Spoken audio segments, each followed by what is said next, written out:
Hello दोस्तों, welcome back to our ocean point. Ocean point में आप सभी का फिर से स्वागत है।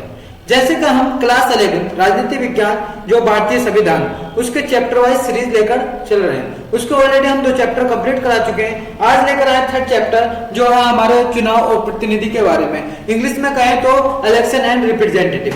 इस चैप्टर के अंदर हम इलेक्शन और रिप्रेजेंटेटिव के बारे में जानेंगे और ये जानेंगे एक डेमोक्रेटिक कंट्री यानी कि लोकतंत्री देश में चुनाव की क्या विधि होती है, किस तरीके से चुनाव होते हैं और हमारे प्रतिनिधि को किस तरीके से चुन के संसद के अंदर भेजा जाता है। इस चैप्टर के अंदर हम ये जानने वाले हैं। तो चलिए ज्यादा टाइम न लेते हुए चैप्टर को शुरू करते हैं। तो सबसे पहले देखते हैं चुनाव क्या होता है। तो लोकतंत्र व्यवस्था में जो हमारी लोकतंत्र व्यवस्था है उसके अंदर जनता जिस विधि द्वारा अपने प्रतिनिधि को चुनती है उसे हम चुनाव या निर्वाचन कहते हैं। ये रही हमारी छोटी सी डेफिनेशन चुनाव की कि चुनाव क्या होता है। अब आगे जान लेते हैं प्रतिनिधि जो हमारे रिप्रेजेंटेटिव होते हैं वो क्या है, जिनको हम क्या बोलते हैं। तो सबसे पहले देखते हैं कि लोकतंत्री व्यवस्था में जो हमारे लोकतंत्री व्यवस्था है उसके अंदर जनता जिस व्यक्ति का चुनाव करके सरकार में सांसद या विधानसभा यानी कि सरकार में सांसद या विधानसभा में भेजती है उस व्यक्ति को हम प्रतिनिधि कहते हैं। जो हमारे मेंबर ऑफ पार्लियामेंट जो हमारे सांसद बनते हैं उसी को हम क्या बोलते हैं, प्रतिनिधि कहते हैं। तो प्रत्यक्ष लोकतंत्र, अब जानते हैं प्रत्यक्ष लोकतंत्र क्या होता है। ये तो हमने जाना इलेक्शन के बारे में, चुनाव किस तरीके से होता है, उसको चुनाव की क्या विधि है। फिर जाना हमने प्रतिनिधि कौन होते हैं। अब जानते हैं इलेक्शन किस किस टाइप के होते हैं और कब समय के अकॉर्डिंग इलेक्शन में क्या क्या चेंजिंग आई है। तो सबसे पहले देखते हैं प्रत्यक्ष लोकतंत्र।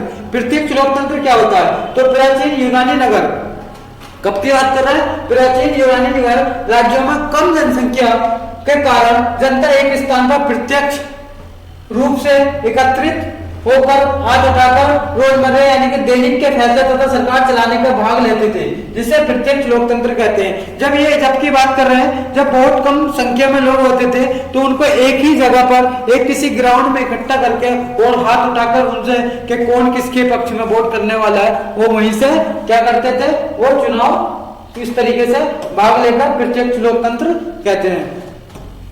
अब देखते हैं अप्रत्यक्ष लोकतंत्र क्या होता है। तो यह आज के टाइम में जो जैसे देखते हैं कि आधुनिक विशाल जनसंख्या यानी कि बहुत बड़ी जनसंख्या होने के कारण जनसंख्या वाले राष्ट्र में प्रत्यक्ष लोकतंत्र व्यवहारिक नहीं रहा। जो प्रत्यक्ष लोकतंत्र है वो व्यवहारिक नहीं रहा और इसी वजह से होता क्या है, आम जनता फिर ये एक स्थान पर एकत्रित होकर सीधे सरकार की कार्रवाई में भाग नहीं ले सकती।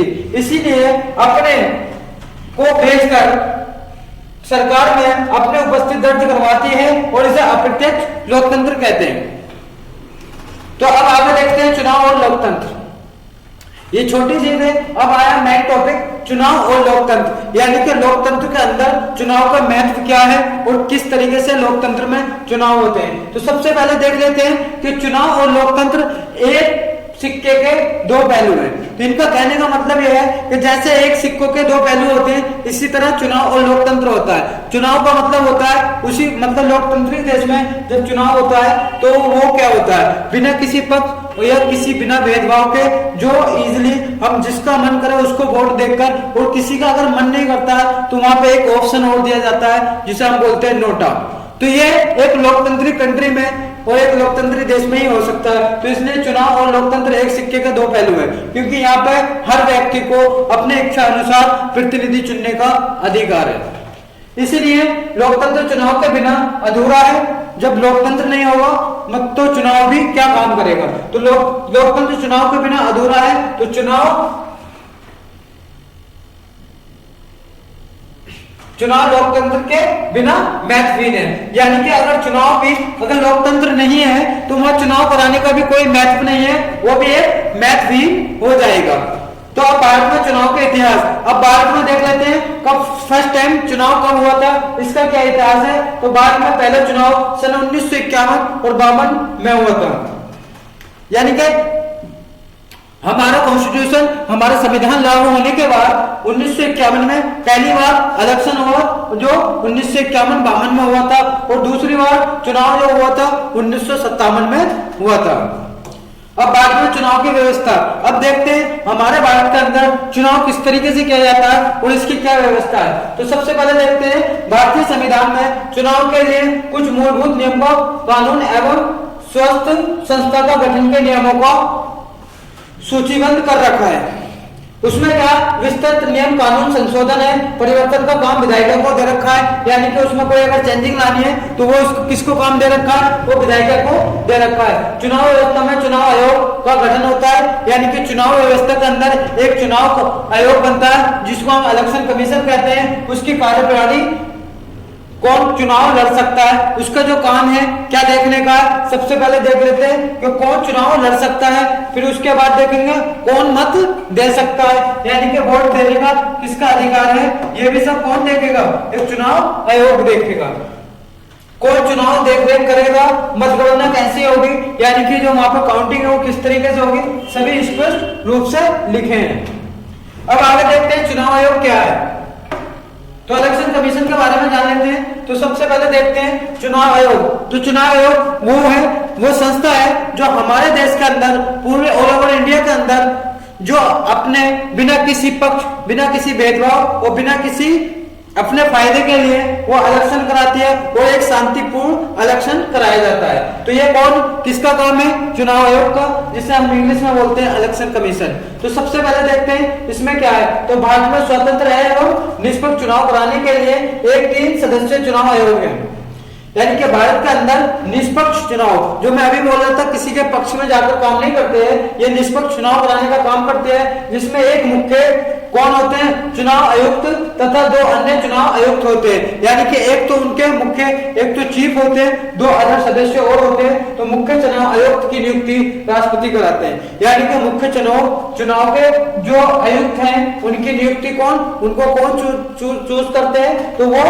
राष्ट्रपति के द्वारा की जाती है। देश के प्रथम चुनाव के जो वो थे तो वो थे आयुक्त श्री सुकुमार सेन थे। मुख्य चुनाव आयुक्त का कार्यकाल 6 वर्ष या 65 साल जो पहले हो का होता है। वर्तमान मुख्य चुनाव आयुक्त श्री सुनील अरोड़ा है। ये जिस टाइम के नोट्स बना हुए हैं उस टाइम पे श्री सुनील अरोड़ा जो उस टाइम पे कौन थे, इलेक्शन कमीशन के चीफ थे।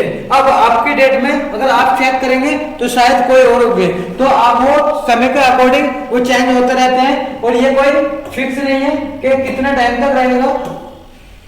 अब देख लेते हैं सार्वजनिक वोट से जीत की प्रणाली, यानी कि सार्वजनिक वोट से जीत की प्रणाली क्या है। तो आपने जो देखा होगा कि इस प्रणाली में भारत में अपनाया गया है, जो हमारे देश के अंदर है कि अगर कितने भी मेंबर खड़े हैं, अगर सामने वाला 10,000 वोट लेकर और उससे दूसरा वाला 10,001 वोट लाता है तो वो 1 वोट से जीत जाएगा।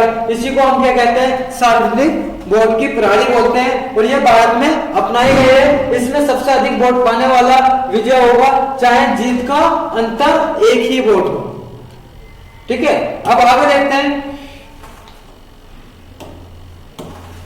लोकसभा विधानसभा सदस्य बनने के लिए संविधान में तय की गई योग्यता है, यानी कि अगर उसके लिए कोई भी इंसान, कोई भी नागरिक अगर इलेक्शन में खड़ा होना चाहता है तो उसके लिए क्या क्या योग्यताएं होनी चाहिए, तो वो देख लेते हैं। सबसे सिंपल पहला वही है कि उसको भारत का नागरिक होना अनिवार्य है। सेकंड क्या, उसकी आयु 25 वर्ष होनी चाहिए। तीसरा, लाभ को पद पर न हो, यानी कि वो किसी गवर्नमेंट पोस्ट पर या कोई और पद का फायदा नहीं उठा रहा हो।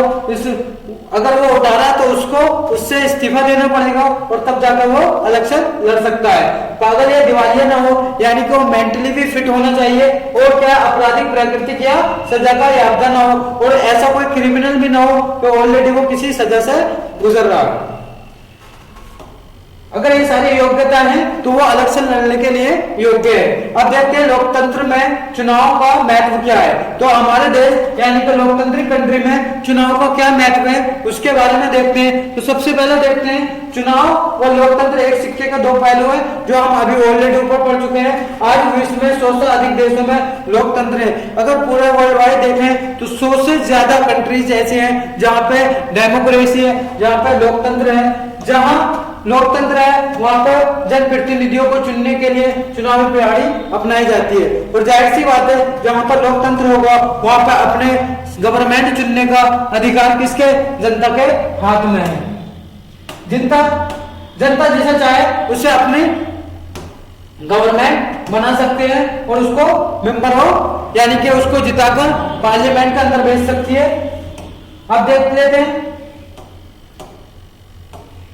चुनावी प्रक्रिया क्या है। तो चुनाव आयोग द्वारा अधिसूचित जारी होना, यानी कि चुनाव आयोग जो है एक अनाउंसमेंट करेंगे और क्या करेंगे, उनका क्या क्या काम है, तो उसके बारे में देख लेते हैं। तो चुनावों की तिथि सबसे पहले तो वही कि एक डेट देंगे कि इस डेट में इलेक्शन होने वाले हैं, आवेदन करने का टाइम, और किसी को अगर खड़ा होना है इलेक्शन में, अपना पार्टिसिपेट करना है, तो उसके लिए क्या है, अपना एक प्रमाण पत्र जमा करना होगा, तो उसकी एक डेट दी जाएगी।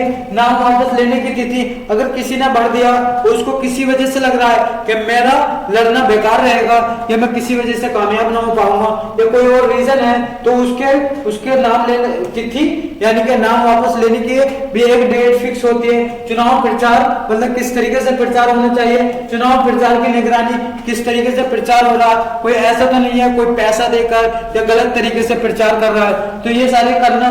तय तिथि पर चुनाव स्वतंत्र एवं निष्पक्ष कराना, यानी कि अगर जो एक डेट फिक्स कर दी गई है तो उस डेट में इलेक्शन होने वाला।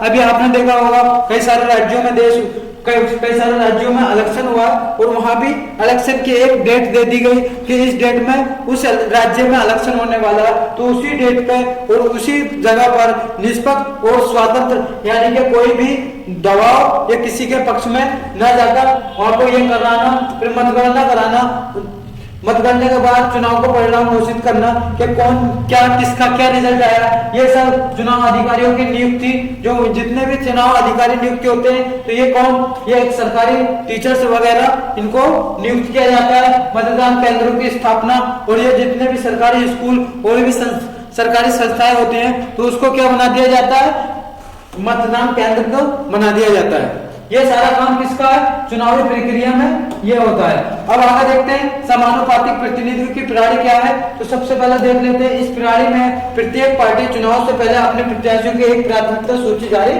कर देती है। तो इसमें क्या होता है कि एक हर पार्टी, चाहे वो कांग्रेस हो, बीजेपी हो, आम आदमी पार्टी हो, कोई भी पार्टी है, तो चुनाव से पहले वो अपने जितने भी प्रत्याशी हैं फील्ड में जो जो होता है उनकी एक लिस्ट जारी करेंगे कि उस एरिया से, उस असेंबली से कौन कौन सा मेंबर खड़ा हो रहा है और कौन नहीं खड़ा हो रहा है। तो ये सारा उसको क्या हर एक पार्टी को करना होता है और अपने उतने ही प्रत्याशी को उस प्राथमिकता सूची से चुन लेती है, जितनी सीटों को कोटा उसे दिया जाता है। मान लो कोई भी पार्टी है, अगर उसको 50 सीट पर इलेक्शन लड़ने का उसको कोटा दिया गया है तो वो 50 सीट पे ही अपने प्रत्याशियों को उतारेगा। चुनावों की इस व्यवस्था में समानुपातिक प्रतिनिधित्व प्रणाली कहते हैं। और चुनाव की जो इस व्यवस्था को है तो क्या बोलते हैं, समानुपातिक प्रतिनिधित्व प्रणाली कहते हैं। अब देखते हैं आगे समानुपातिक प्रतिनिधित्व प्रणाली के प्रकार, इसके कौन कौन से प्रकार हैं। तो सबसे पहले देख लेते हैं पहला प्रकार क्या है। तो समानुपातिक प्रतिनिधित्व प्रणाली के दो प्रकार होते हैं। जैसे पहले क्या है, इजराइल और नीदरलैंड में पूरे देश को एक निर्वाचन क्षेत्र में माना जाता है। ये कौन से दो कंट्री है, एक इजराइल है एक नीदरलैंड है, इन दोनों में पूरे देश को एक ही निर्वाचन क्षेत्र में माना जाता है और प्रत्येक पार्टी को राष्ट्रीय चुनाव में प्राप्त वोटों के अनुपात में सीट दे दी जाती है। यानी कि इस देश के अंदर जितनी भी पार्टी हैं उनको क्या राष्ट्रीय चुनावों में जो नेशनल लेवल के इलेक्शन होते हैं सेंट्रल लेवल के, उसमें सबको दिया जाता है और उनके वोटों के अनुसार उनको सीट दे दी जाती है, जो कि इस तरह हमारे देश के अंदर नहीं है। दूसरा प्रकार है अर्जेंटीना और पुर्तगाल में, जहां पूरे देश में बहुत सदस्य निर्वाचन क्षेत्रों में बांट दिया जाता है। ठीक है, अब देखते हैं भारत में। तो भारत में सर्वाधिक वोट की जीत की प्रणाली क्यों स्वीकार की गई, तो भारत में इसको क्यों एक्सेप्ट किया गया। तो सबसे पहले देखते हैं ये प्रणाली सरल है क्योंकि ये बहुत सिंपल है, इसीलिए उन मतदाताओं के लिए जिन्हें राजनीतिक और चुनाव का ज्ञान नहीं है। चुनाव के समय मतदाताओं के पास स्पष्ट विकल्प होता है। दूसरी चीज है, देश में मतदाताओं को दलों की जगह उम्मीदवारों के चुनाव का अवसर मिलता है जिनको वो व्यक्तिगत रूप में जानते हैं।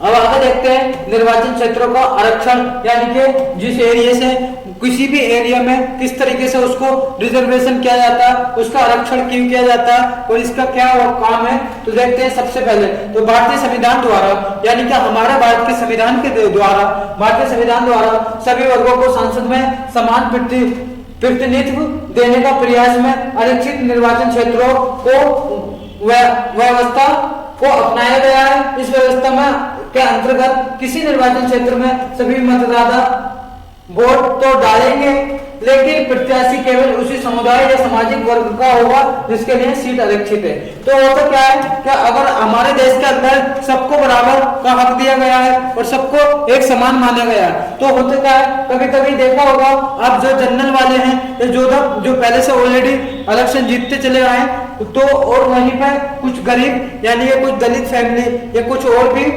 SC ST वाले कैटेगरी से आते हैं, अगर उनको ऊपर लाना है तो उसके लिए क्या कर देते हैं कि सिर्फ आरक्षित कर दिया जाता है, यानी कि उसको रिजर्व कर दिया जाता है। तो इससे होता क्या है कि उस एरिया में वोट तो सभी डालेंगे, वोट डालने का सबको अधिकार होगा, लेकिन जिसके लिए सीट आरक्षित कर दी गई है, चाहे वो SC के लिए हो या ST के लिए हो, यह सीट जो है उसी को, मतलब उसी कम्युनिटी से बंदा खड़ा इलेक्शन में खड़ा होगा और उन्हीं का प्रत्याशी होगा और वो आपको सबको वोट देकर उसको मेंबर ऑफ पार्लियामेंट यानी कि सांसद बनाना पड़ेगा।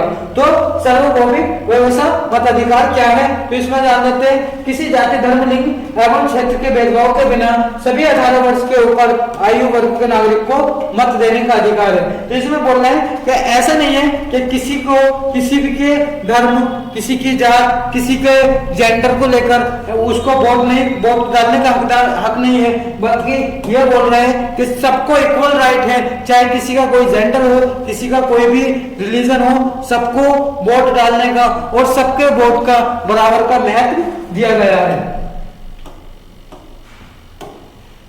अब चुनाव सुधार क्या है, चुनाव सुधार के बारे में जान लेते हैं। सबसे पहले देखते हैं कि चुनाव की कोई प्रणाली कभी आदर्श नहीं हो सकती, इसमें अनेक कमियां और सीमाएं होती हैं। लोकतांत्रिक समाज को अपने चुनावों और अधिक स्वतंत्र और निष्पक्ष बनाने के तरीकों को बराबर खोजते रहना पड़ता है, जिसे चुनाव सुधार कहते हैं। जैसे भारत में आपराधिक प्रकृति के लोगों को चुनाव लड़ने पर प्रतिबंध या फिर चुनाव लड़ने के लिए कुछ अनिवार्य शिक्षा योग्यताएं निर्धारित करते हैं। इसको हम क्या बोलते हैं, चुनाव सुधार कहते हैं। अब देखते हैं चुनाव प्रणाली की विशेषताएं क्या है। तो चुनाव प्रणाली की विशेषताओं के बारे में जानते हैं। तो सबसे पहले विशेषता है, उसके बारे में देखते हैं। भारत में सर्वाधिक मत की जीत की प्रणाली को अपना रखा है। इसकी विशेषताएं ये सरल है। सबसे पहली बात ये क्या है, ये एक सिंपल है। दूसरा क्या है, इसमें प्रतिनिधि जनता के प्रति जवाबदेही होते हैं। जो हमारे मेंबर ऑफ पार्लियामेंट जो सांसद होते हैं, इनको जनता को जवाब देना पड़ता है और ये प्रतिनिधि जनता के लिए जवाबदेही होते हैं। मतदान एवं प्रतिनिधि का प्रत्यक्ष संपर्क रहता है, यानी कि जो वोट देने वाला है और प्रतिनिधि जो उनका आपस में संपर्क बना रहता है। ये प्रणाली क्षेत्रीय प्रतिनिधि लोकतंत्रीय सिद्धांत पर आधारित है। इसमें खर्च कम आता है और इस प्रणाली से राष्ट्रीय एकता को बल मिलता है। इससे क्या है, हमारे देश की यूनिटी को एक पावर यानी कि एक बल मिलता है। अब देखते हैं इसके दोष क्या हैं। वो थे चुनाव प्रणाली के दोष। तो इसमें क्या है, धन का अधिक व्यायाम, यानी कि धन अगर ज्यादा खर्च करते हैं उसका ये वोटों को खरीदा जाना, ये भी एक दोष में आता है। झूठा प्रचार करना कि पहले तो बड़े बड़े वादे कर लो और बाद में उसको पूरा न करना। और क्या है, समानुपातिक हिंसा, जाति धर्म के नाम पर वोट मांगना, यानी कि कोई किसी धर्म जाति के नाम पर जो वोट मांग रहा है ये भी एक गलत है। अपराधियों को प्रवेश करना, और कोई क्रिमिनल है उसको फिर भी वो टिकट दे रहे हैं, उसको प्रत्याशी बना रहे हैं और उसको इलेक्शन में एंट्री दे रहे हैं, तो ये भी क्या है, एक चुनाव प्रणाली के दोष हैं। तो ये था हमारा राजनीतिक विज्ञान क्लास 11 का, जो हमारा भारतीय संविधान के नाम से बुक है उसका थर्ड चैप्टर, जिसमें हम चुनाव और प्रतिनिधि के बारे में समझे, जो इलेक्शन और रिप्रेजेंटेटिव, इसमें इलेक्शन किस तरीके से होता है, हमने इलेक्शन के बारे में जाना, भारत में इलेक्शन की क्या प्रक्रिया है उसके बारे में जाना, और हमने इस चैप्टर के अंदर प्रतिनिधि के बारे में जाना और कौन इसके योग्य है ये जाना। तो इस चैप्टर में हमने बहुत ही कम समय में और बहुत शॉर्ट समरी के साथ इस चैप्टर को हमने कंप्लीट कर दिया। और जिन्होंने भी अभी तक हमारे चैनल को सब्सक्राइब नहीं किया है तो प्लीज हमारे चैनल को सब्सक्राइब करें, लाइक करें, शेयर करें, और धन्यवाद साथियों।